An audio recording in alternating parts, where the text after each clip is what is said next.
right in the heart of a silver bullet. Yeah. I think they platinum, man. Don't bite big feet when they get to the lab. I feel a cold stare. Think I ain't looking. Maybe because I'm focused. No hands out for the hopeless. Funny bullets, I caught some shots. Another piece of the puzzle connected dots. You can find the truth in after liquor. One more shot to an empty bottle. If you don't walk there like a model for me, like I can see her intentions all in my scope. At a time we were just friends, with advice in hand. That's the show, stay broke. Folks think I know. Don't take my words. Just back the issue that raw dough. Just back the issue that raw dough. Back the issue that raw dough. To the people that listen to my people, they know that I do care. With their hands in the air, rocking side to side. I'm all work, yeah, time to ride. Where my niggas at? My niggas ain't my niggas no more. Push me to the bag, label the change up his way. I do it for us, I'm for bad. Don't rock it the shit, yeah. Wouldn't be for all type of African shit. Just rock it, take a fade. Swag it, tell a man. Polo, the black kids. Just polo, the black kids. Exclusive shit, I can't win. Keep it coming, just don't stop. The revolution starts with a shot. Bang. And I'm gonna represent my people. And I don't want to be a bad representative. I can't be blind, let the blind lead the blind, they all follow you. Now my mama said, baby, act like you got sense. He act like I only act right for Lent. Been living in purgatory, brown nose up to heaven. Not sure if I'm getting in, cause I ain't paid the reverend. Who looking at me when I ain't looking, judging my character? I can't put down my guard on this planet, back in the camera. Ready for my close-up, the lens gets bigger. Won't play me on BET, cause I am not a nigga. My heart is like a powder keg, ready to explode. Smell like strange food, cause I'm America's cologne. It started with the hello, think you're a nice fellow. You're ballin' like Carmelo, you treat you like a fellow. LARs, we the stars, turn a rapper to a prophet. Bulletproof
Salute to everybody. Welcome, welcome, welcome. Salute, salute, salute. Welcome back to the Black Ocean. I am your host, Great Black Shark. And today, ladies and gentlemen, we got to take care of something that I've been meaning to do on this channel for quite some time, because what I'm about to show you today is something that a lot of our people are not too familiar with. So what we're going to be covering is a lot of technology and surveillance that is often used to infiltrate and eavesdrop and monitor Black communities all across this nation, okay? So all of y'all need to pay attention to this and take notes. And on your screen here, what you're looking at is a couple of those devices, okay? I'm going to show you a brief overview of what some of them are. And before we continue, give me a thumbs up or one in the chat if everybody can hear me okay. I want to make sure that you can hear me okay before we get started. So I'll wait until I see a thumbs up or one from anybody in here, because I want to make sure that when I get started with this, there's no delays, no interruptions. Okay. I'm starting to see a thumbs up, starting to see a one. Good, cool. So with that said, I want to draw your attention to the screen here. I want you to pay attention to some of these devices and the prices on them, right? Okay, these are devices that you're going to see that are used by law enforcement, military, of course, the race soldiers, okay? And you see the price ranges on them. So the average person wouldn't be able to get this kind of stuff. But I'm pointing this out for a reason. And particularly young people that's on social media talking crazy, doing all these different crazy things. Well, you might want to tune into this tonight and pay attention, because you're going to learn something over here tonight. I mean, take a good look at all these devices that you're seeing, right? Because we're going to go into deep detail about several of them and how they're used and like what their different features and capabilities are. You're going to see what they look like. And you're going to find out how this ties into what happened with the Patriot Act. For those of you that remember when that went into effect, you're going to see what type of broad like expanses that gave them. And some of these different devices that you're seeing right here, they were not developed until, well, they were already developed, but they weren't put into practice until after the Patriot Act took effect. I mean, be honest with you, a lot of y'all probably do remember Edward Snowden when he was trying to tell people about what was going on. Well, now you see why they ain't gonna never let him come back over here. And if he fool enough to try, they will kill that man. He's recently gotten citizenship in Russia, but I want y'all to take a good look at what you're seeing here, right? Because see, a lot of this stuff is in your neighborhoods every day, and you don't even realize it, right? But after this broadcast, you're going to be able to recognize some of it. And you know what? I'm going to go ahead and say in advance, I'm going to try to divulge as much as I can without them dinging me, but don't be surprised if they start messing with the stream, because, you know, we're going to go in depth on a lot of things that they don't want Black people to know about, okay? I've been meaning to do this broadcast for quite some time, but I didn't quite have time to put it all together.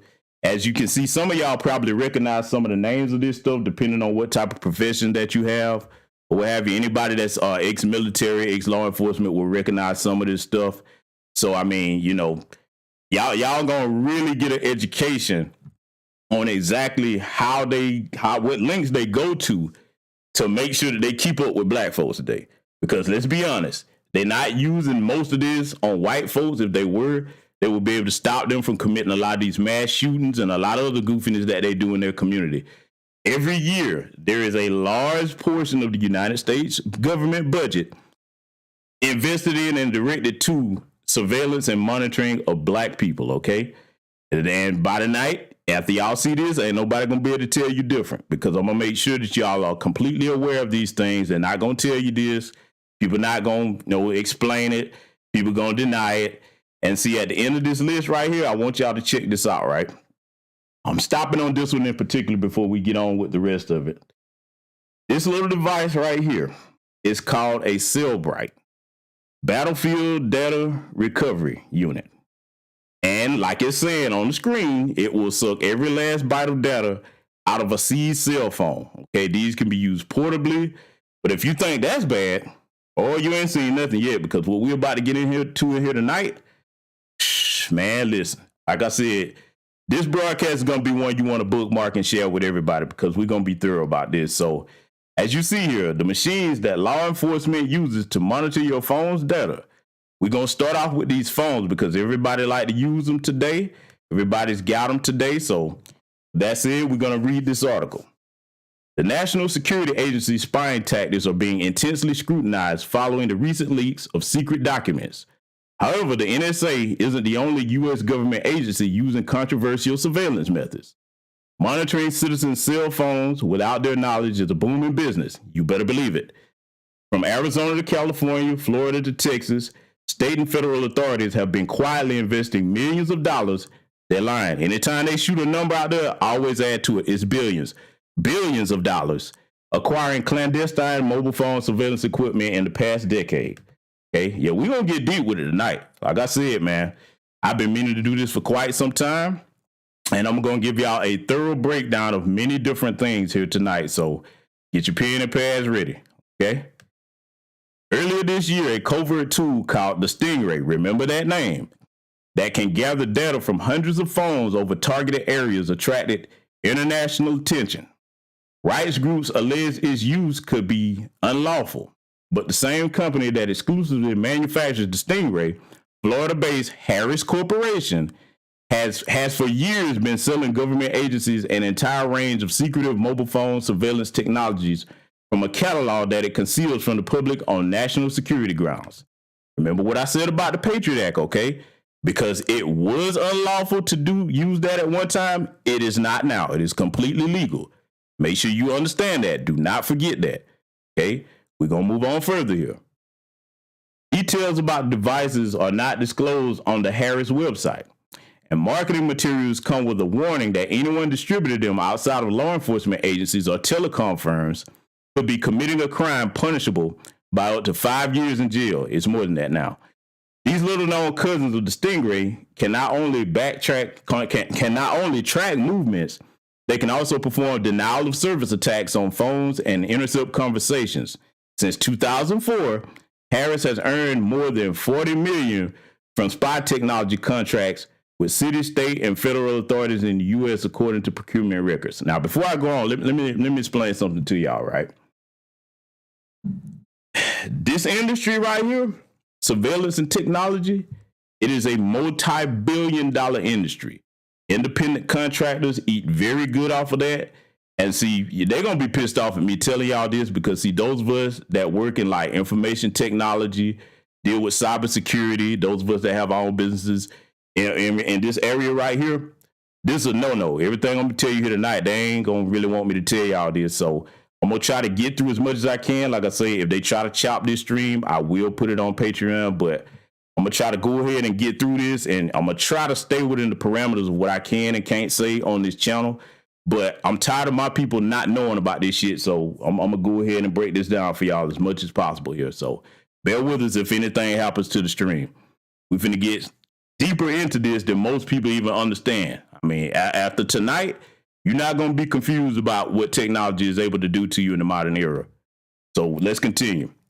In an effort to inform the debate around controversial covert government tactics, ours has compiled a list of this equipment by scrutinizing publicly available purchasing contracts published on government websites and marketing materials obtained through equipment resellers. Disclosed in some cases for the first time are photographs of the Harris spy tools, their costs, names, capabilities, and the agencies known to have purchased them. Okay, that was a little bit what I showed y'all in the beginning. That was some of that list right there. Okay, I was showing that to y'all for a reason. So hopefully you'll be able to play this back, look at these things, do your own research on them, and you'll get a better understanding by the time I finish breaking down what we break down here tonight. What follows the most comprehensive picture to date of the mobile phone service surveillance technology that has been deployed in the U.S. over the past decade, okay? So we're finna take a good look at this Stingray up close. I want y'all to examine this, okay? I want y'all to take a good look at this device. I'm going to pause it right there for a second so y'all can get a good look at it. Oh, and by the way, salute to everybody that's coming in. My apologies for not greeting you all. I'm trying to go kind of fast because I don't know what they're going to do by the time I get to certain segments of this. So they may try to chop it off. My apologies for not greeting you, ladies and gentlemen. But please do bear with me, okay? So this device, ladies and gentlemen, that you're looking at is a Stingray, okay? It is a cell site simulator. And what it does is, as we're going to get into here in a minute, it simulates the function of a cell phone tower, okay? So that means that if somebody's using this and it's portable, and there's even smaller versions, which we will get to here later, if somebody's using this to surveil you, they can be in vans outside on the street or whatever, and it tricks your phone into thinking that it's a cell phone tower. And when your phone connects to it to make calls, they can siphon all the information on your phone in real time to whatever computers or hard drives they have looked up. I mean, oh yeah, we're going to get deep here tonight. I told y'all, hold on to your ass. We're about to break this all the way down from the A to the zero, like one of my uncles used to say. So yeah, take a good look at this device. Make no mistake about it. They are using them right now today in a neighborhood near you. Now let's continue. The Stingray has become the most widely known and contentious spy tool used by government agencies to track mobile phones, in part due to an Arizona court case that called the legality of its use into question. They can forget that since that Patriot Act. It's a box-shaped portable device, one of them is, sometimes described as an IMSI catcher that gathers information from phones by sending out a signal that tricks them into connecting to it, like I just told y'all. The Stingray can be covertly set up virtually anywhere in the back of a vehicle, for instance, and can be used over a target radius to collect hundreds of unique phone identifying codes, such as international mobile subscriber numbers, okay, and the electronic serial numbers, or the ESM. The authorities can then hone in on specific phones of interest to monitor the location of those devices. Okay, now, they can also use a technique called geofencing too. Geofencing. I don't know how many of y'all are familiar with that, but trust me, what they're using today, when all these people be on the internet doing all this goofy stuff, thinking that nobody is going to catch them, man, listen, you got another thing coming. But anyway, let's continue. Hone in on the location of the user in real time, or use the spy tool to log a record of all phones in a targeted area at the particular time, which is where geofencing comes in. The FBI uses the Stingray to track suspects and says that it does not use the tool to intercept the content of communication. You believe that? I got a bridge in Brooklyn and one in California to sell you for a good discount price if you're crazy enough to believe that. So get in touch with me. We can go ahead and get you sold on that bridge if you're going to believe that. No, I mean, look, we'll hook you up, give you a good rate and everything. So just saying for those that want to believe that lie. Okay, but anyway, let's continue. However, this capability does exist. Procurement documents indicate that the Stingray can also be used with software called Fishhawk, remember that name too later, which boosts the device capabilities by allowing authorities to eavesdrop on conversations. Other similar Harris software includes Porpoise, remember that too, which is sold on a USB drive and is designed to be installed on a laptop and used in conjunction with transceivers, possibly including, not possibly, they do, the Stingray for surveillance of text messages, okay? So for those of you that are on these smartphones, and your children on these phones, let me tell you something. A black parent with children, you better make sure that you get on your kids' asses about what they say and don't say, and send and don't send each other on these phones.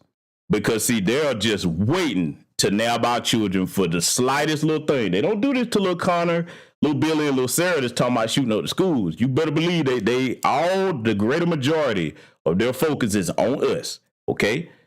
Now, let's continue. Similar devices are sold by other government spy technology suppliers, but U.S. authorities appear to use Harris equipment exclusively. Believe me, they do. They've awarded the company sole source contracts because its spy tools provide capabilities that the authorities claim other companies do not offer. The Stingray has become so popular, in fact, that Stingray has become a generic name used informally to describe all kinds of IMSI catcher style devices. Oh, y'all not going to be in the dark on that by the time it's over tonight, because I'm going to show y'all several of them, not just the Stingray.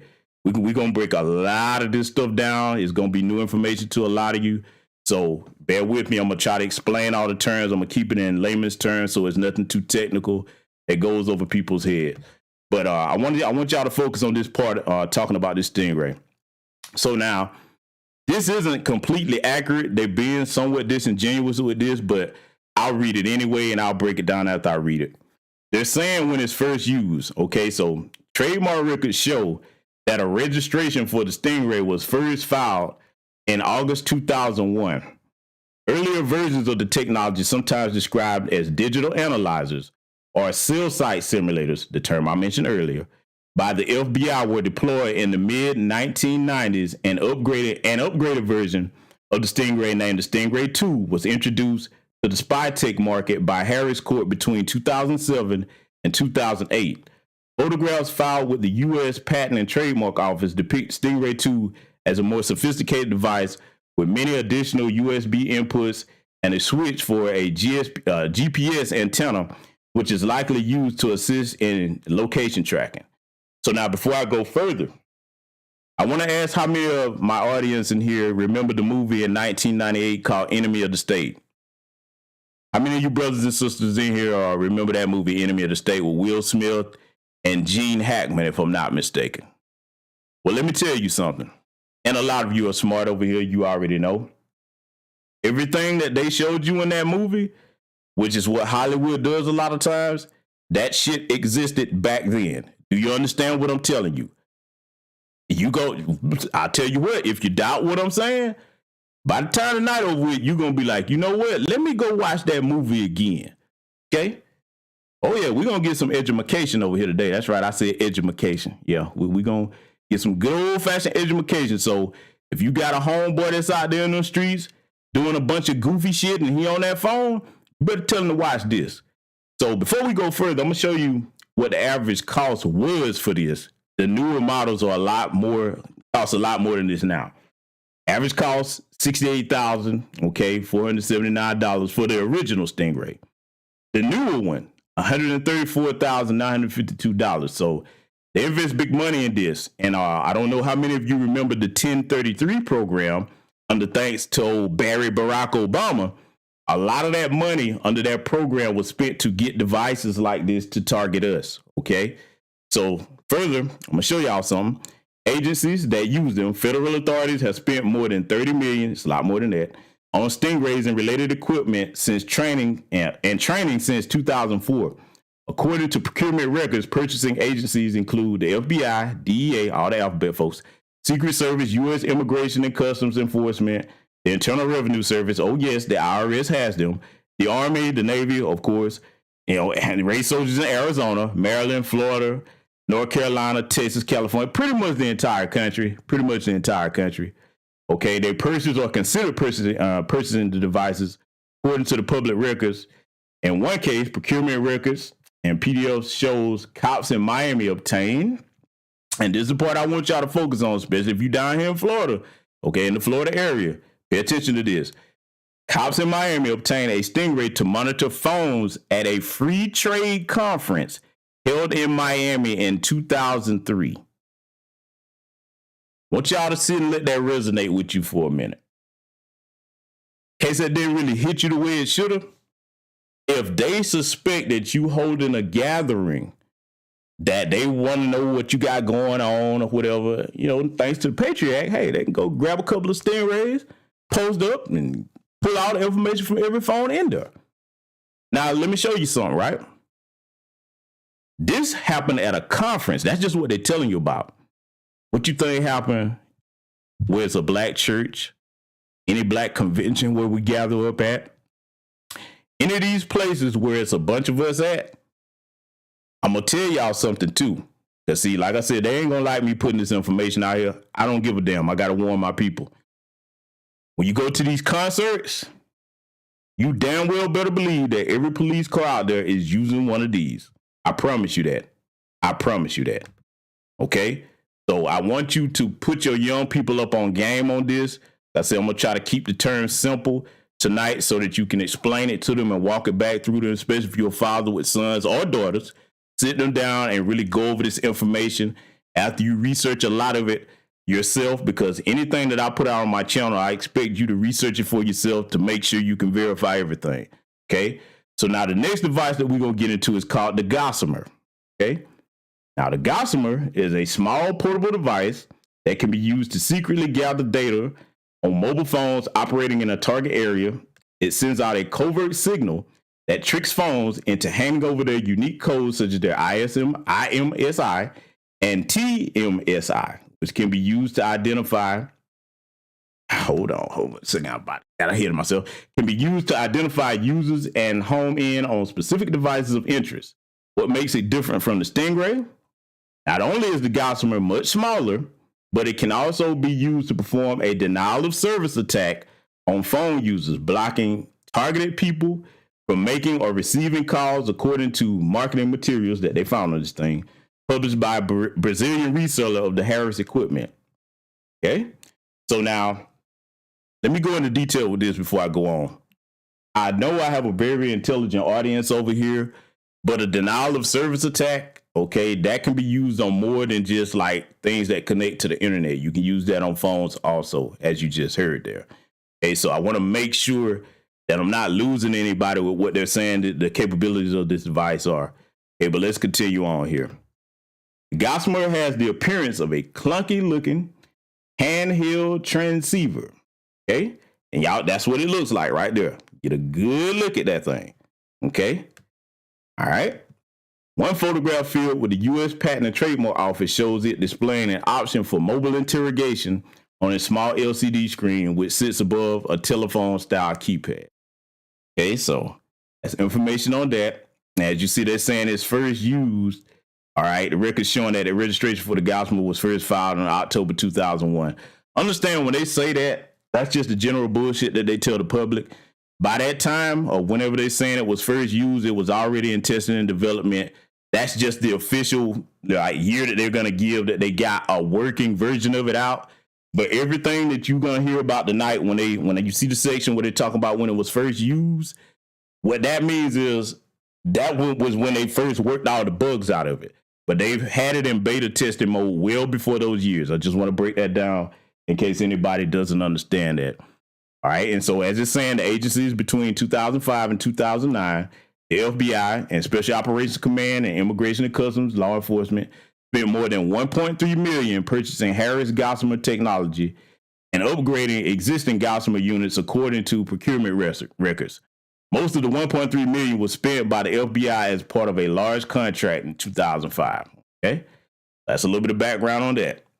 The next one we're going to get to here is called a Triggerfish. Okay, all of these do almost the same thing, but some of them have different capabilities. Like I said, I'm going to go into detail about them here. So let's go ahead and break this down, what's going on with this Triggerfish. The Triggerfish is an eavesdropping device that allows authorities to covertly intercept mobile phone conversations in real time. This sets it apart from the original version of the Stingray, which marketing documents suggest was designed mainly for location monitoring and gathering metadata. Y'all hear that? Metadata. What are we in the era of now? Metadata, okay? Don't let that slip your mind. Though the software can allow the Stingray to eavesdrop, the Triggerfish, which looks similar to in size to the Stingray, can also be used to identify the location from which a phone call is being made. It can gather large amounts of data on users over a target area, allowing authorities to view identifying codes of up to 60,000 different phones at one time, according to marketing materials. Okay, so this device here, it has some capabilities that the Stingray doesn't. And a lot of them prefer to keep this on deck too, because there are portable versions of it. And here's the bullshit section. As I explained before, the year that they give you is just the year that they had a functioning, working model of it without all the bugs in it. So the trademark records show that a registration for the Triggerfish was filed in July 2001, though its first use anywhere is listed as November 1997. Okay, now you heard what I told you. Look at this. Let me read that again. I want to emphasize this. The Triggerfish was filed in July. The trademark for it, registration, was filed in July of 2001, though its first use anywhere is listed as November 1997. Now, remember what I told you about that movie Enemy of the State? Came out in 1998, right? I'm just making sure I thread these needles. The 1997 version was the beta tested version where they hadn't quite worked out all the kinks yet. It is not clear whether the Triggerfish is still for sale, or yes it is, or whether its name has recently changed, as the trademark on the device was canceled in 2008, and it does not appear on Harris's current federal prices list. Let me tell y'all what's up with that current game too. When you hear them say that the name was probably changed, they changed the name, took it off because, like, if you find out certain things about it, or, you know, certain things come out about it, what they'll do, they'll change the name, take it off there and repackage it. And then, like, you know, they'll have an upgraded model of it. So when you hear that kind of talk, that's what that means. Okay, average cost $90,000 to $102,000 is what it generally costs them to buy this. And see, there's a lot of companies right now making a country killing off selling these motherfuckers. So we're going to check out a couple of agencies that use these, right? The Bureau of Alcohol, Tobacco, and Firearms, of course, and Explosives, and the DEA. And here's this, check this out. Cops in Miami-Dade County invested in Triggerfish technology prior to 2004. According to procurement records, however, the procurement also shows that the Miami-Dade authorities complained that the device provided access only to Singular and AT&T wireless carriers. That was then. This was before the two companies merged. To remedy that, the force complemented the Triggerfish tool with additional Harris technology, including the Stingray and the Amberjack, which we're going to get to here in a second, which enabled monitoring of Metro PCS, Sprint, and Verizon. This gave the cops the ability to track approximately 90% of the wireless industry at that time. Okay? So a lot of people, what we just went over here so far, because we just getting to the tip of the iceberg. We're going to get a lot deeper in the night and the capabilities and where it's deployed at. A lot of people never heard of this. So this next one I want to break down is the Kingfish. We're going to get into that Amberjack a little bit later. But this Kingfish, I want y'all to get a good picture, look at this picture right here, of this device. Because, see, you need to recognize these just in case you see them, because they bring them out in the public a lot of time. So, like, a lot of time when the race soldiers show up, you see them grabbing this, you see them grabbing that. A lot of time y'all don't know what the hell the shit is. You're going to know what some of it is tonight. I'm going to pause this right here. I want everybody to get a good look at this Kingfish device. As you see, that is the actual size of it. You know what I'm saying? It's about that size. It's very portable. And they keep these. Look, I'm going to tell you something right now. Race soldier pull up. If they don't have nothing else, they're going to have the goddamn Kingfish on deck. You better believe that. So let's get into what it does and what its capabilities are. The Kingfish is a surveillance transceiver that allows authorities to track and mine information from mobile phones over a targeted area. The device does not appear to enable interception of communications. That's bullshit. Instead, it can covertly gather unique identity codes and show connections between phones and numbers being dialed. It is smaller than the Stingray, black and gray in color, and can be controlled wirelessly by a conventional notebook PC using Bluetooth. You can even conceal it in a discreet-looking briefcase, according to marketing brochures. Okay, so yeah, they try to throw y'all off with that lie about it's not able to intercept communications. That's a good one. Anybody in the IT field, man, that deals with cybersecurity and technology would laugh their ass off at that statement. So everything that I read here tonight, if I see any bullshit, I'm going to point it out so that you know not to believe that. And like I say, even if you doubt me, do your own research, you'll find I'm telling the truth. So let's check out this so-called first use here. The trademark record showed that a registration for the Kingfish was filed in August of 2001. Its first use anywhere, remember that term, is listed in records as December 2003. Now, let me explain why the first use was December 2003, even though they filed for it in 2001. When they were developing this initially, it had so many problems with it that, you know, they found it like to be kind of useless at first. So they didn't really get the proper working models of it until 2003. And like, surprisingly, they were able to lower down the production cost of it to like 25 grand, as you see there. So that's a little bit of backstory on that.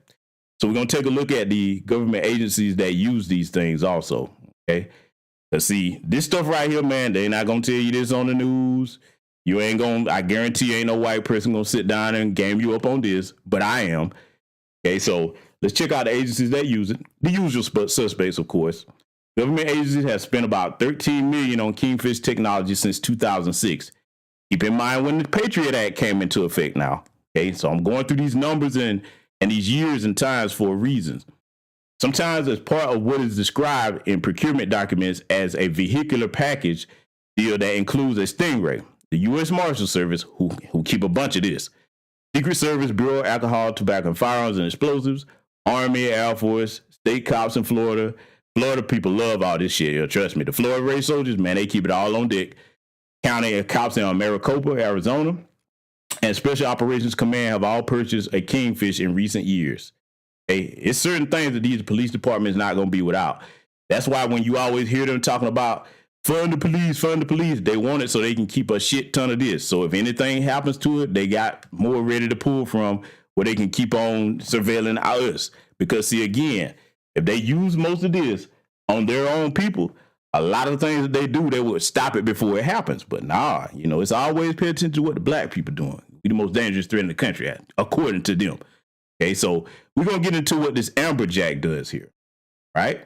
The Amberjack is an antenna that is used to help track and locate mobile phones. It is designed to be used in conjunction with the Stingray, Gossamer, and Kingfish as a direction finding system.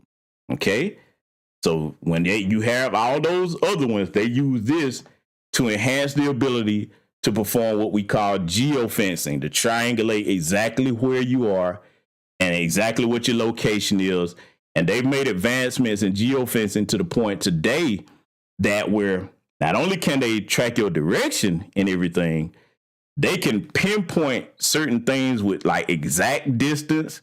Okay, I'm talking about, man, you can hook this stuff up to things to monitor like a whole range of things. Like, put it like this.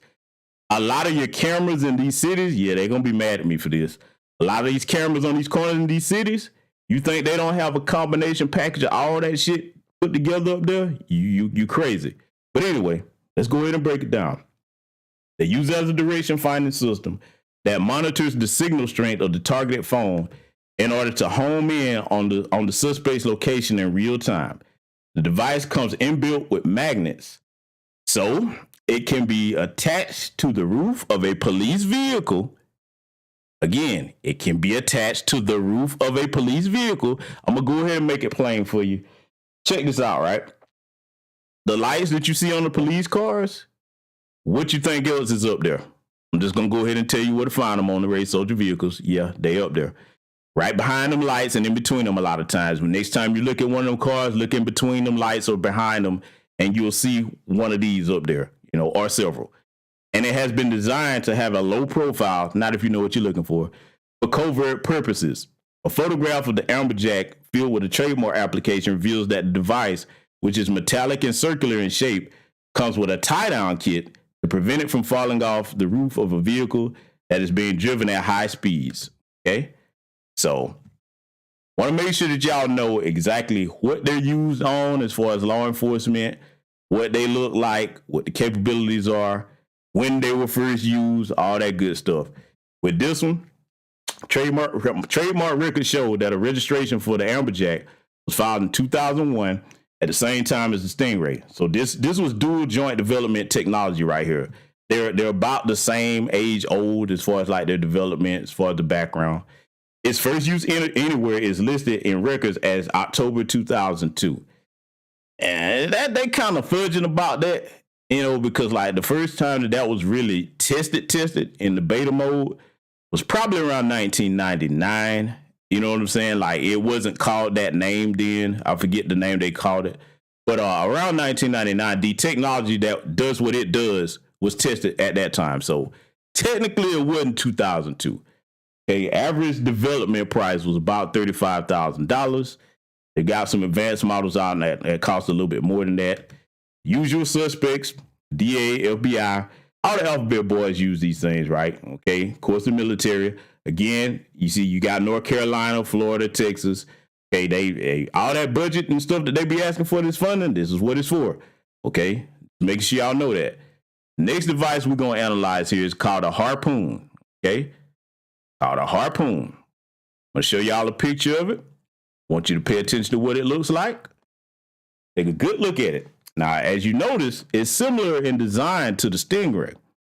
Similar in design to the Stingray, but it has different functions than the Stingray, all right?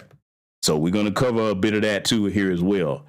All right, so pay attention. The Harpoon is an amplifier, okay, that can boost the signal of a Stingray or a Kingfish device, allowing it to project its surveillance signal farther from a greater distance depending on the location of the targets. A photograph filed with the U.S. Patent and Trademark Office shows that the device first has two handles for carrying a silver and metallic front with a series of inputs that allow it to be connected to other mobile phone spy devices. So basically, it's just a signal booster. It amplifies the power of other surveillance technology. You know, they keep this stuff on deck as like a package. As you see, it was first filed. It's used in 2008. Costs between $16,000 to $19,000.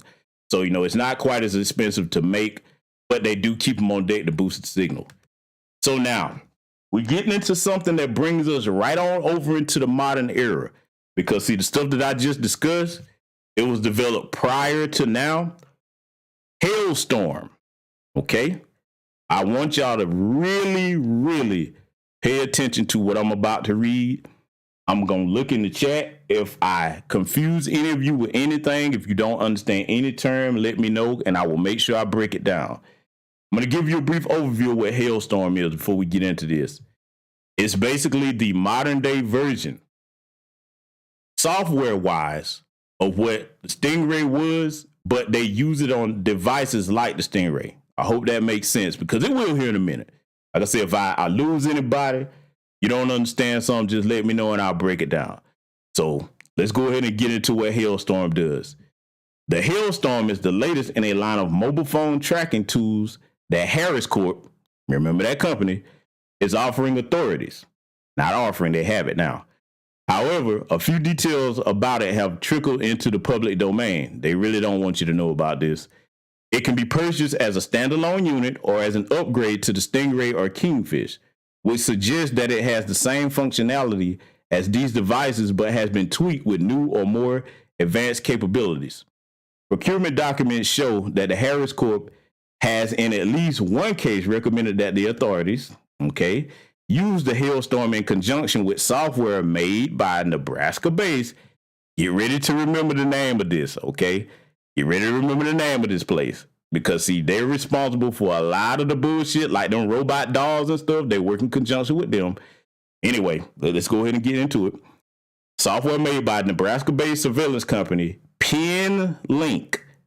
The PenLink software appears to enable authorities deploying the Hailstorm to directly communicate with cell phone carriers over an internet connection, not possibly, they do, to help coordinate the surveillance of targeted individuals. We're going to hold it right there because I want to make this loud and clear to the social media goofballs out here doing all this stupid stuff. You young people, listen to your brother. Your goofball activity on the internet is being monitored 24/7 using Hailstorm technology. Do you hear me? To you young people, if you're doing something stupid on these phones and the internet, Hailstorm is all over your ass. This is why a lot of times I'm gonna thread the needle on a lot of the harassment that some of our youth get out here. And again, this is a broadcast. I really want black parents to sit down with their kids and make sure they understand what's going on. This is why they pull up on kids and harass them. They've already been monitoring their devices. I'm just going to go ahead and put it out there right now. So if your child is talking about anything, you know, children going to be children. Just like white children going to be children, but they don't harass them using these techniques. Your child might be on there talking about whatever the case a child may talk about, anything goofy. If it even sounds like it's something that they can go and harass them about, your kid on the way to school or coming from school, hey, boy, come here, let me talk to you for a minute. Hey, all right now, come here, let me talk to you. And so that's what they do with this bullshit. Now, it used to be illegal, but again, the Patriot Act, go ahead and thank the people that were so afraid of the 9/11 terrorists that they was like, oh, we need protection. You don't ever sacrifice, your freedom to be protected by the so-called government. You don't do that. But this is where we are now. So I want y'all to be aware of that. Okay, so look at this. I want to show y'all something before I move on too. You saw that they had the first use of it was unknown. That is a lie. They know exactly when it was known. They just don't want to tell it. And I'm going to tell it because I know when it was first used. When the Patriot Act was drafted or what have you, they were developing that back then. And like you had a lot of people on both political sides. There's neither, it ain't like one part or another don't approve of this. They both approved of this bullshit. Both sides back during the time that the Patriot Act was drafted, they were working on this then, okay? DARPA, Defense Agency, Project Research, and all that. They were working on this technology then. They had it functional, but they didn't really have clearance to use it, and they weren't going to risk it unless they had legislation to back them up, just in case somebody figured out what they were doing. That's the long and the short of it right there. Anybody tell you anything other than that is pure bullshit. You heard it here. I have no reason to lie to you. The cost, around $169,000, $602, whatever.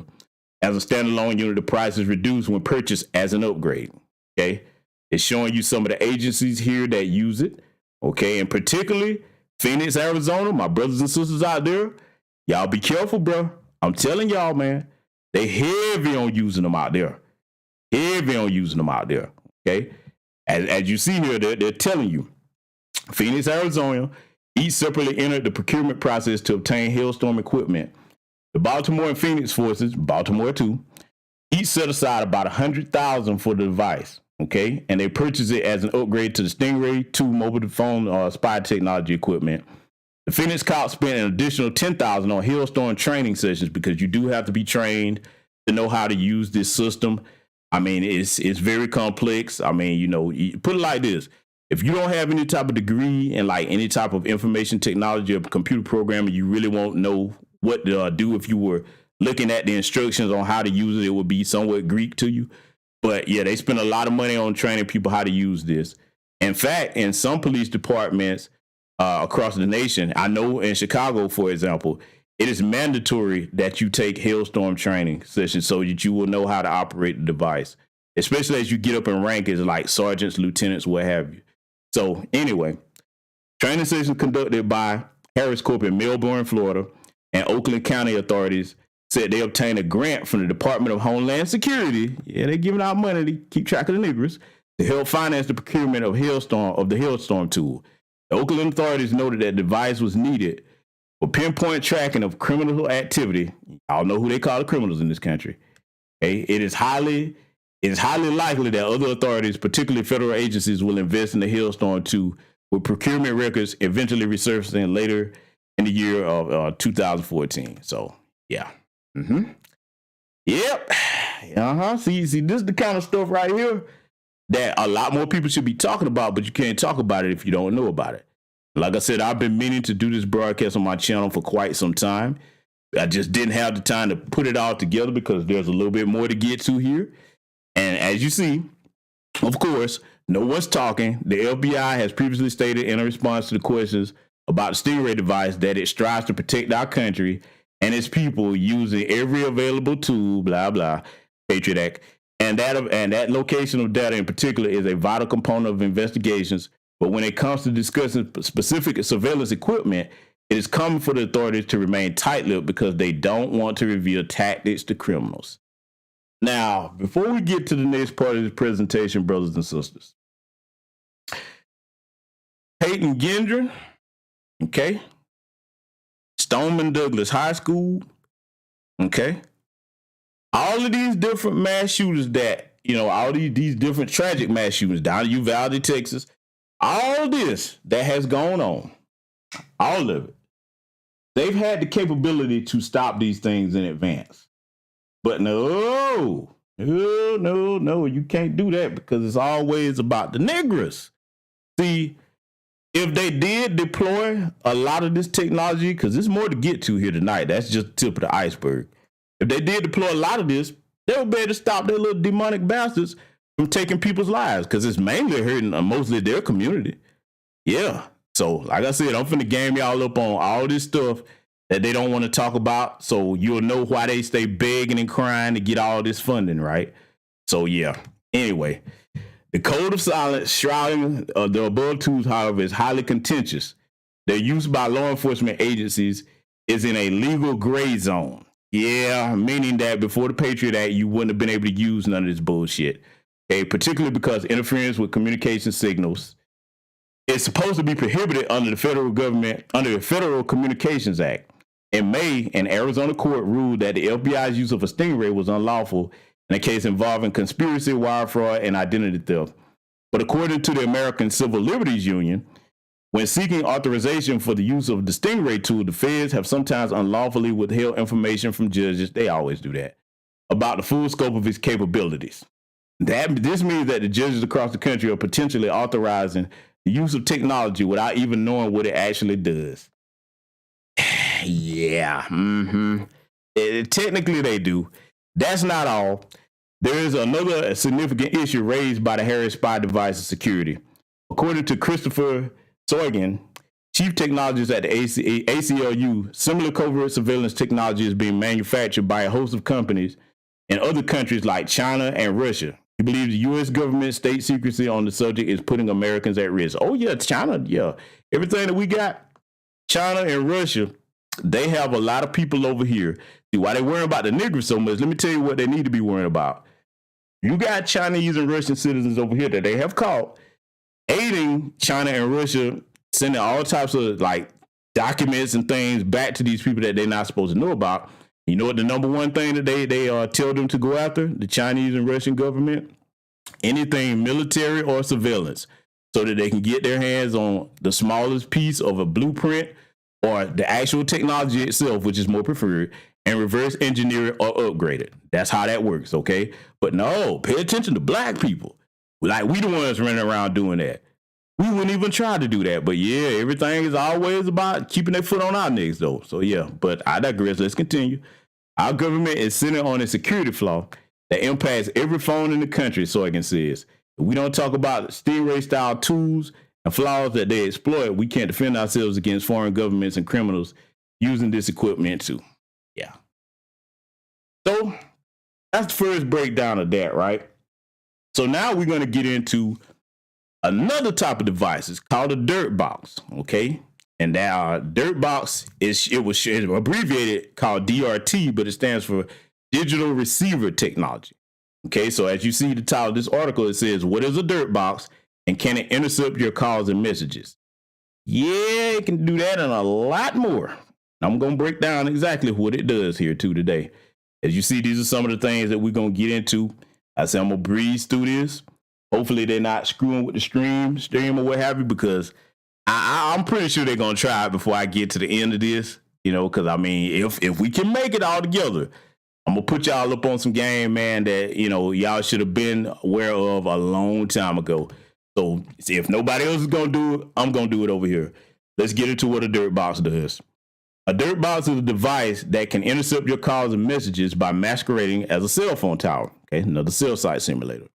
A similar device with more advanced features, as we went over the Stingray tracker. There are countermeasures to dirt boxes such as crypto phones, which I would encourage a lot of you to start getting familiar with. Crypto phones are on the blockchain network, and they've been pissing a fit about that because it's been kind of thwarting their ability to use some of the bullshit that I just read you about. But hey, we'll get into that later. That have a built-in firewall to identify and thwart requests from dirt boxes. Oh, they pissed about that. See, one thing about today's generation with technology, people are going to know how this stuff works. You got people that have worked on this stuff and they know it's not right. So if they have any type of conscience, they'll come out and try to develop a counter to it. But I want y'all to continue paying attention to what this thing does here. So like the article is saying, what if I told you that the phone calls you make and the messages you send to your best friend via a mobile network can be intercepted and listened to by others?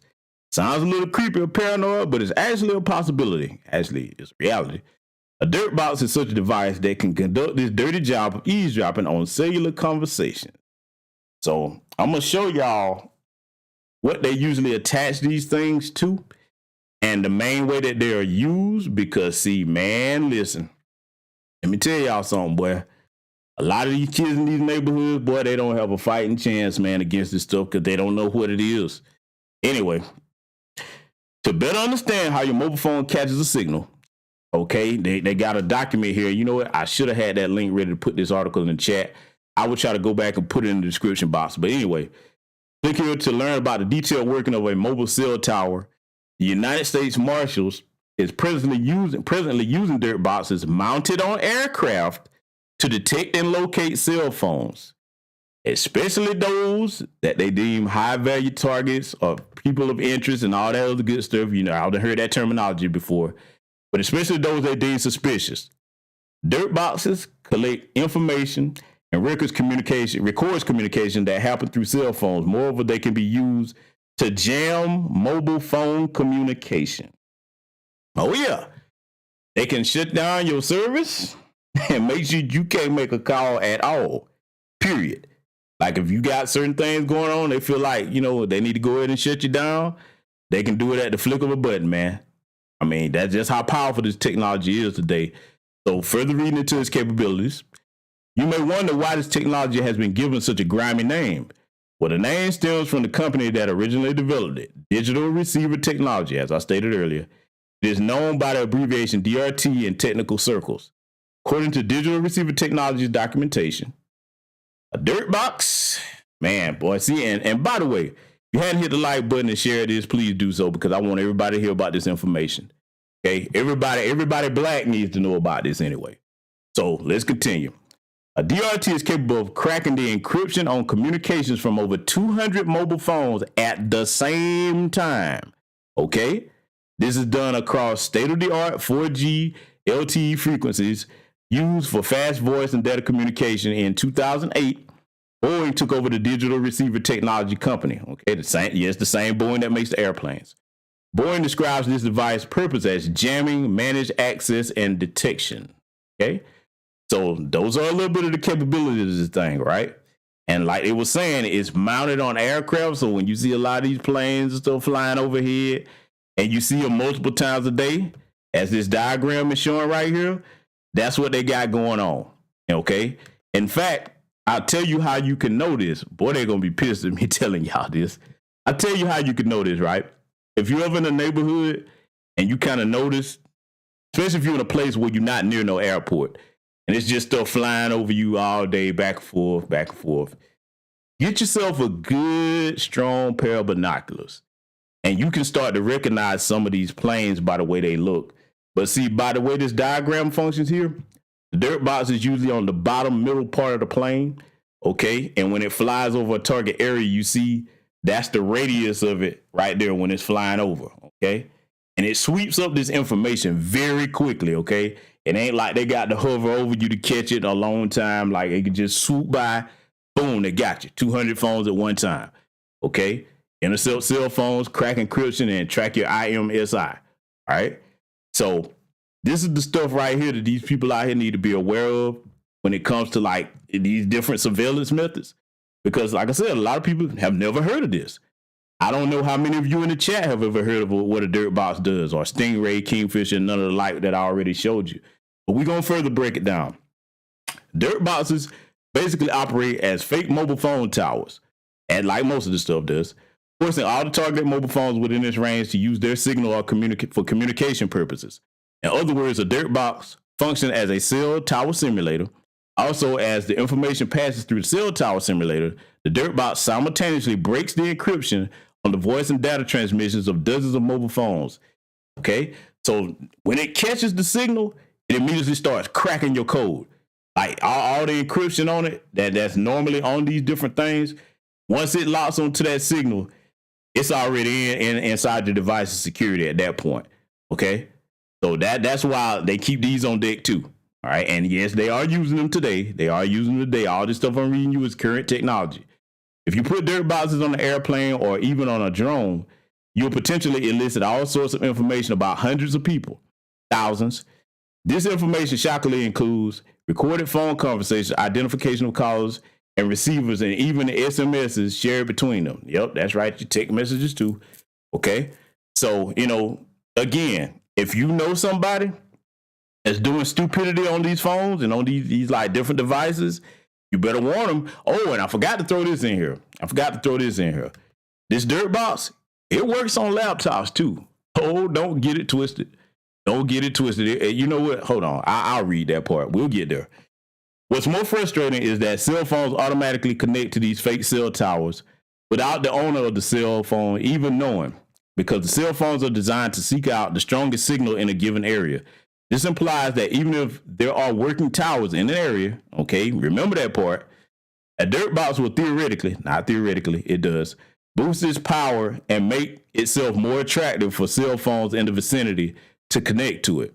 Thus, the cell phones are duped into choosing the dirt box over a legitimate cell tower, which is how the game of monitoring works when you're dealing with this type of technology. So basically what it does, it has the strongest signal in the area. So even if your phone is near a cell tower, whatever, it's going to go straight to that dirt box. I mean, it's going to immediately catch it. In other words, like a magnet, so to speak. So like I said, they're showing you that's how the tracking begins. A similar device with more advanced features is being used by the U.S. federal agencies, including the FBI, and we went over that. It's called a Stingray. Showed y'all what that looked like. We're going to show you another picture here because I want this to be fresh on y'all's minds. Don't want y'all to not be in the dark on this stuff anymore. Like I said, I don't know if anybody else has covered this, but I had to take it upon myself now that I've had the time to compile this information to show it to y'all. Okay, so now this is going over the basics of the Stingray and everything that it does. Okay, like you see here, I'll just briefly go over this. Cell site simulation. It catches like the information off your ISMI, your SIM card. But the part that I want you to check out here, every IMSI number, it operates on the Global System for Mobile Communications. Okay, that's abbreviated GSM, or the Universal Mobile Telecommunications System, or UMTS. Okay, so every one of your mobile devices, I don't care whether you're in America, outside of America, it operates on that International Telecommunications Network, all right? And that's how that works. Again, that's a picture of the Stingray. We just showed y'all that earlier. Okay, we broke that down. So I'm going to give y'all some more information on that here, about that wasn't covered in the previous section. The Florida-based Harris Corporation is the primary manufacturer of the Stingray. In 2010, they started vehement negotiations with the Federal Communications Commission, the FCC, to license their Stingray technology for use by state and local law enforcement. This was part of their business strategy to expand their market beyond the U.S. military and federal agencies. The license mandated, that the FBI would manage any local acquisition of Stingray devices by domestic authorities, keep its grip over this stealth technology tight. The FBI decreed that any state local authority needs to sign a non-disclosure agreement before it is granted access to the Stingray device. Presently, Stingray devices are being used domestically in around 23 states. Bullshit. They're in all 50 states, even Hawaii, along with the District of Columbia, where it is being used by the National Security Agency, the NSA. So that part right there, so I can break it down so y'all really understand it. The FBI is pretty much in charge of that. So how that works is when they let the local authorities use that, they have to sign those non-disclosure agreements. And like they get first deals on any information that local law enforcement agency retrieves off that Stingray, in real time. Like there's no ifs, ands, or buts about it. They can't dispute it, can't argue it, can't say they're not gonna give it over. They got to, or else they don't let them have the device. So like the federal government kind of put them in charge of like which law enforcement agencies get to have them, and so yeah, that's basically what that means. All right, so we're going to go further into detail about this device and many others and how they're used. So we're going to get to this section right here. In the past, the tracking of cellular phones by police was done in conjunction with wireless operators. To track a cellular device, police needed a warrant.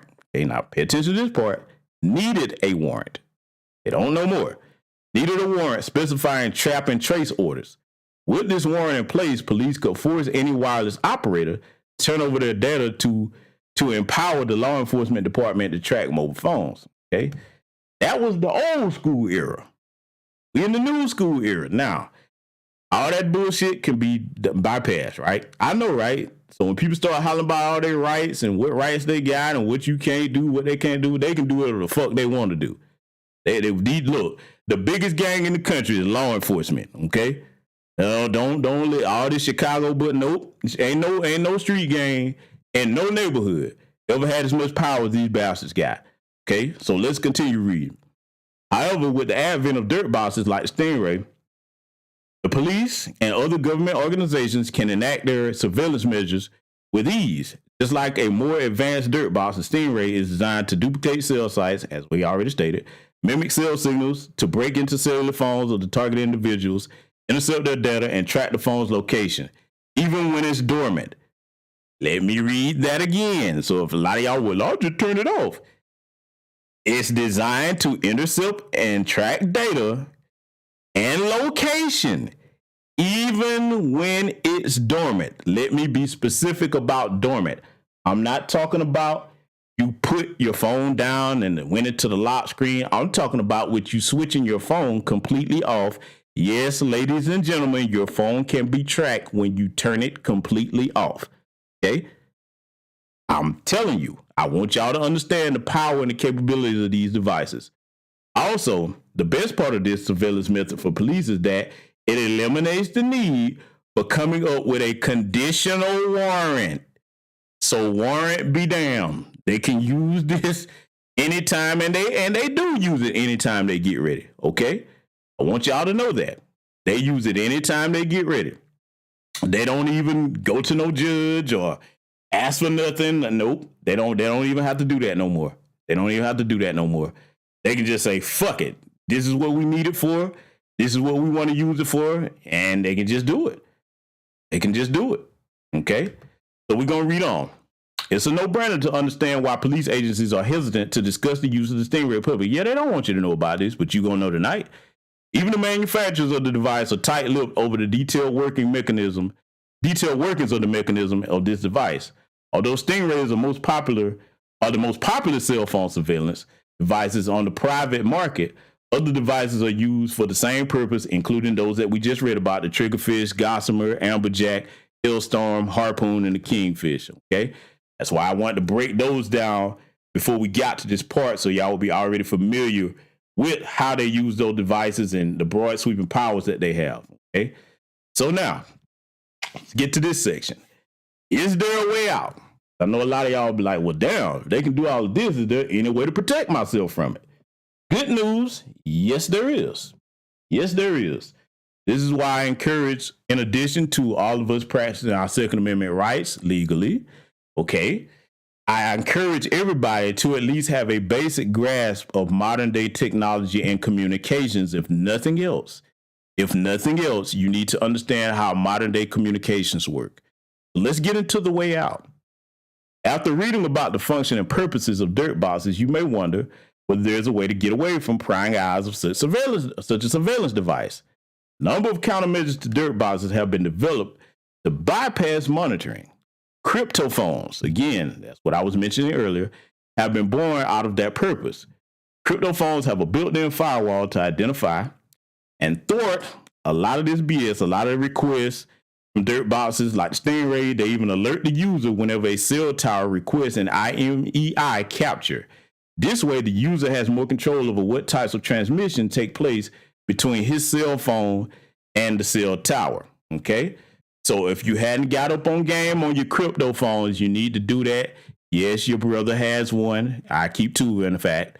In addition to the regular smartphone, which I call a dumb phone, because the smartphone, iPhone, Android, whatever, they can't stop these things that I just read you about. They can't. They don't have the capability. Now, you can go in and install certain things that can kind of mitigate it. But as far as having the ability to stop it, your only way around that is to get yourself a crypto phone, okay? That is, in my opinion, the most secure handheld communication device that you can get, all right? So now, we're going to get into this part of this. A new technique can detect newer 4G Stingray cell phone snooping. Yeah, see, I wasn't going to just tell y'all about this to have you like, oh my God, the sky's falling. I always like to discuss solutions in whatever I talk about. So we're going to get to some of this here today because, see, you should know about this stuff. You have a right. Y'all are taxpaying American citizens just like me. And I'm going to pause right here because I want y'all to pay attention to what you're seeing on the screen, okay? Brothers and sisters, in all 50 states listening to the sound of my voice live or recorded, especially those of you in metro areas, my New York brothers, LA brothers, Chicago, Miami, right here in Atlanta, all your major metro cities, take a good look at what's on your screen right there. You probably walked past these damn things and didn't know what the hell they were. What you're looking at is a high upgraded model of a Stingray that they got situated. And look across in the background of this picture. I want to show you something about how they're used. See that residential area back there? It's pointing in that direction. Guess why? If you paid attention to any of this broadcast, you already know why. They listening to everything over there in that building. Yeah, that's just how bad it's done got. That's just how bad it's done got out here. We don't really have privacy no more. That's gone. That's gone. We have a semblance of what we think it is, but not really. But let's get into some information here that I think y'all will find very useful. Security researchers say they have developed a new technique to detect modern cell site simulators. Cell site simulators known as Stingrays impersonate cell towers, as we went over, and can capture information about any phone in its range, including, in some cases, calls, messages, data, in all cases. Police secretly deploy Stingrays hundreds of times a year, thousands, across the United States, capturing the data on innocent bystanders in the process. Okay? So now, again, when they always run around talking about fund the police, it's not just for them tanks that we see, it's for this type of technology too. I can't state that enough. They want to make sure, to go to show you how big cowards they are, they want to make sure they have the ultimate advantage in oppressing us as a people. And see, this is why you often hear those of us in new black media saying, look, you already paying reparations. You may as well go ahead and cut that check for the descendants of slaves because you already breaking the bank every year on this. See, think about it. Instead of them just doing the right thing and producing justice, it's always cheaper to just produce justice, white folks. Instead of them producing justice, they'd rather spend all this money on all this military hardware and all this surveillance equipment just to keep your foot on black people's neck. That's how these people think, man. That's how they think. So anyway, let's get into this information. Little is known about Stingrays, not anymore, because they're deliberately shrouded in secrecy, developed by Harris Corp again, remember that company, okay, and sold exclusively to the police and law enforcement. Stingrays are covered under strict non-disclosure agreements that prevent police from discussing how the technology works. But what we do know is that the Stingrays exploit flaws the way that cell phones connect to 2G cell networks, or it did at the time. It connect to a lot more than that now. But yeah, see, a lot of this stuff right here, man, when it was first like disclosed, a lot of other people found out about it in different ways. Oh boy, you talking about pissed off. But see, look, people had started trying to get this information through the Freedom of Information Act and other like resources, what have you, because these are our taxpayer dollars going to pay to oppress us. Okay, we got a right to know about what you using on the public. If not, you fund it yourself. Don't use our taxpayer dollars. That's how I feel about it. We got a right to know about every damn thing they got. We do. We honestly do. That's how I feel. But anyway, most of those flaws are fixed in the newer, faster, and more secure 4G networks, though not all. Newer cell site simulators called Hailstorm devices, as I read about earlier, take advantage of the similar flaws in 4G that let police snoop on newer phones and devices. Some phone apps claim they can detect Stingrays and other cell site simulators, but most produce wrong results. But now researchers at Electronic Frontier Foundation, remember that, Electronic Frontier Foundation, okay? These guys right here, they're pissed off at them because they're like, okay, goddamn it, enough is enough. We're going to develop something to counter your bullshit, okay? They've discovered a new technique that can detect Hailstorm devices.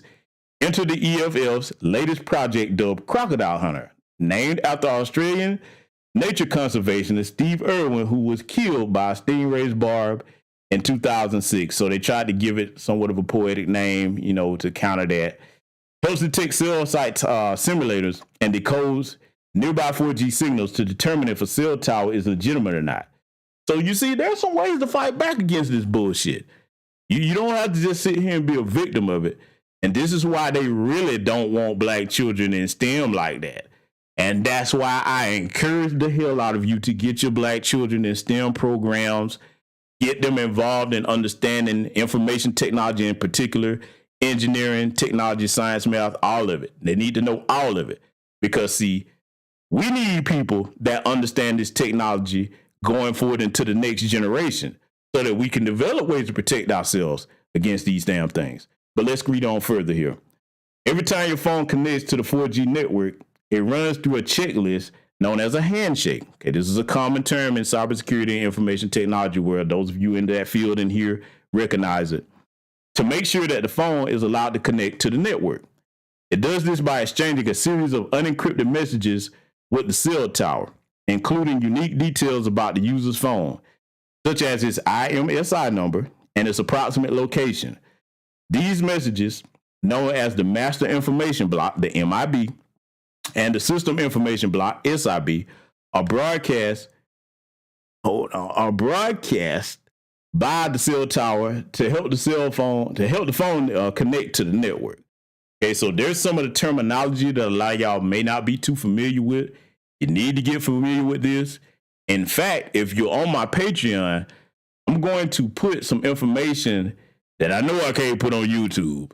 I'm going to put it over there for those that are interested in finding out more about the technology to stop them from fucking with you like this. I'm going to put a file over there where everybody can access it. You'll be able to find it there. In fact, I'm going to put it over there after this broadcast. But anyways, let's continue. This is where the heart of the vulnerabilities lie in 4G, said Cooper Quinton, a senior staff technologist at the EFF, who headed the research. Quinton and fellow researcher Yamna Nasser, who authored the EFL's technical paper on how cell site simulators work, found that collecting and decoding the MIB and SIB messages over the air can identify potentially illegitimate cell towers. Okay, so they're explaining to you the countermeasures and how that works to identify the phony cell towers. Okay, but I'm going to read you some of the problems that they run into because they're just now developing this. Just like everything, it has to be, tested. It has to have the bugs worked out.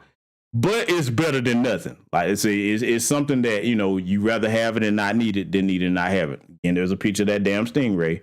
We already covered that. Okay, so here's the good news for my techies out here.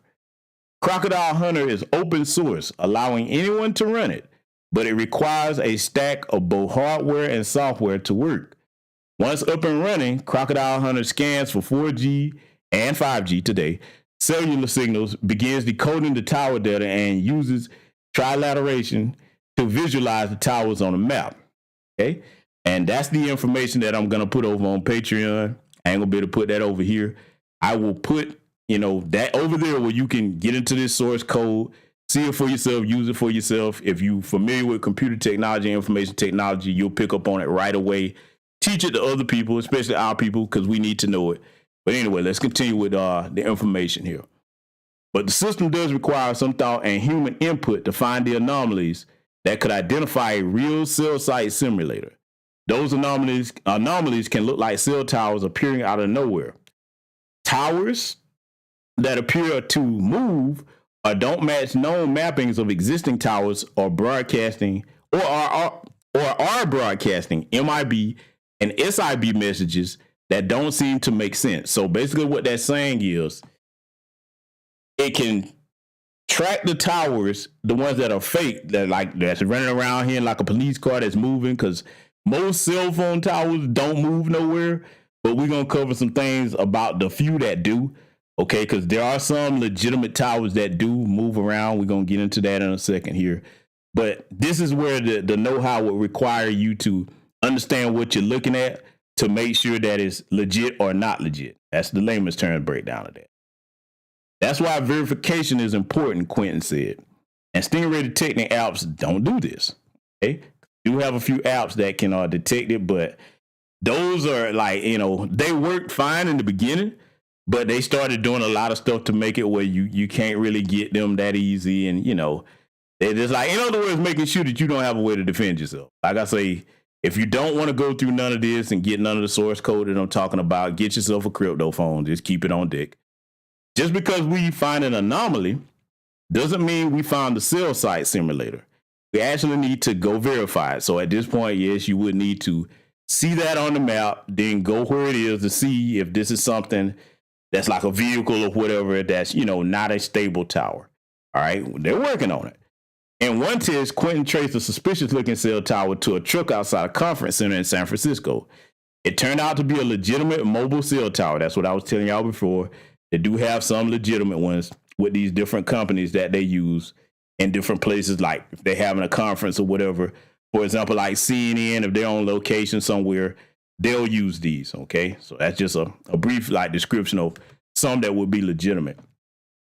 Legitimate mobile cell tower contracted to expand the cell capacity of a tech conference inside. Cells on wheels are pretty common, said Quinn, but they have some interesting similarities to cell site simulators. Namely, that they are a portable cell that isn't usually there, and suddenly it is, and then it leaves, okay? So basically, what he's saying is the ones that are fake, that are not legit, police cars and things of that nature, they be running around, and usually that blip on that map that it shows you, it wouldn't ordinarily be there, okay? That's basically what he's saying. Now, I've been keeping up with this technology, and they're making great strides on improving having to go and check things out or whatever. They're getting there. So it's something that I recommend if you're into checking out open source code that everybody kind of get and pay attention to. Like I said, you'll be able to find it on my Patreon after the broadcast. All right, so let's further continue. Another test carried out earlier this year at the SmoothCon Security Conference in Washington, D.C., where cell site simulators have been found before. Quentin found two suspicious cell towers using Crocodile Hunter. One tower that was broadcasting a mobile network identifier associated with a Bermuda cell network, and another tower that didn't appear to be associated with a cell network at all. Neither made much sense, given Washington, D.C. is nowhere near Bermuda. I'm going to go ahead and tell you what he found, and I don't know if he knew it or not. Yeah, those were training exercises run by them boys, because see, what they do a lot of times in these different cities, they're always conducting infield urban exercises to test out this equipment. Like I say, they don't have to let you know nothing about it. They don't have to inform the mayor. They don't have to inform nobody. They have carte blanche to just test on you at will. And your phone conversations, personal business, information on your laptop could be part of the test. Okay? And I need to get into some of the ways that you can protect your laptops against this, but you can use that open source code I mentioned earlier, and I'll put it on my Patreon, as I say, to protect yourself on your laptops against that. But I digress. We'll get further into this. Quentin said that the project was aimed at helping to detect cell site simulators, but conceded that police will continue to use cell site simulators for as long as the cell networks are vulnerable to their use, an effort that could easily take years to fix. They're not trying to fix that. We just gonna have to protect ourselves. They'll never fix that. They got too much of an advantage using it year after year. Instead, Quentin said that the phone makers could do more at the device level to prevent attacks by allowing users to switch off access to legacy 2G networks, effectively allowing users to opt out of legacy Stingray attacks. Meanwhile, cell networks and industry groups are not going to be happy about that. They're not going to cooperate. They get too much money. Industry groups should work to fix the vulnerability that Hailstorm devices exploit. None of these solutions are going to be foolproof, said Quentin, but we're not even doing the bare minimum yet. So, in closing to that article, basically, after that Patriot Act, they got the chance to legalize a lot of the crap that they've had on the table for a long time, as far as keeping tight control and monitoring everything that everybody does. And you would think that, yeah, like they said, they would use this kind of stuff to monitor terrorists and all these criminals that's actually running around here doing stuff, but nope. They use that to monitor mostly black folks. Yes, I am saying it. And see, today, now that you've gotten this information, you can kind of spot how some of that stuff moves in your neighborhood now. Okay? You can start to recognize it when you see it around different places. Start looking up at them light poles, okay, in your neighborhoods and your cities. It's time to raise so the police vehicles apart and you walking by, take a good look at the top of that roof. Take a good look at it, okay? They standing around, you see them got some equipment. Take you a good look and see what you're looking at. Next time the planes flying overhead, you got you some binoculars. Take a look up and start recognizing how many times they fly back and forth over one specific area. See, these are the types of things that they don't want you to pay attention to, okay? But it helps if you know about these things because, as I always tell people, forewarned is forearmed, okay? Forewarned is forearmed. Again, this is going to get ready to wrap it up. I'm going to put that information that I told y'all about on my Patreon. Shout out and salute to everybody that contributed to the broadcast. As usual, about an hour after the broadcast, I'll put your names on the community tabs. And a lot of times, you know what? I'm going to start getting to a segment where I pause and shout you guys out. A lot of times, the way I like to do things, once I get rolling, you know, I like to just go ahead and knock the information out. But I don't want you all to think that you're not appreciated over here on this channel. I appreciate any and everybody that contributes to anything we got going on. But brothers and sisters, this is the information that a lot of y'all had no idea about, didn't know these things existed. Now you do. Now you do. Now that you do, make sure other people know about it, okay? Make sure other people know about this information. Make sure that they're aware of it. Make sure that you've got teenage children, young adults. They're not doing anything silly on their devices. Let them know that it's not something that you're going to just do and get away with. And with that said, I will stop boring the young people over here that's probably like, oh, man, I don't want to hear about that. Trust me, you're going to want to know about this at some point. So with that said, I want to bring up our holiday coming up here. Give you all a reminder, starting December 24th, 2022, this year here, we begin celebrating a new holiday that will represent foundational Black American culture. Our Red Say run, and we want y'all to spread the word, give each other books, share some information. We're going to make that a big part of this holiday. Whatever gifts you give, make sure there's some knowledge included in there. And also, I'm going to drop a link in the chat to the event that our sister Dr. Kenny has coming up here called the Red Say Run to promote health in our community. I'm dropping the website in the chat. If you are interested in that and you're in the Florida area, please do sign up. You can also participate virtually on this event too. So I think it's going to be fun. It's going to be a family event. Dropping the website in the chat. I'm going to also drop the Instagram to the page over there in the chat so you all can go follow that. Go show our sisters some love over there. Get together and fellowship on different types of health technology and techniques, you know, that you can use to get yourself ready to participate in this event and encourage your family to be more healthy. But that said, ladies and gentlemen, I hope you learned something over here tonight. I will see you all in future broadcasts. Take care. Stay safe.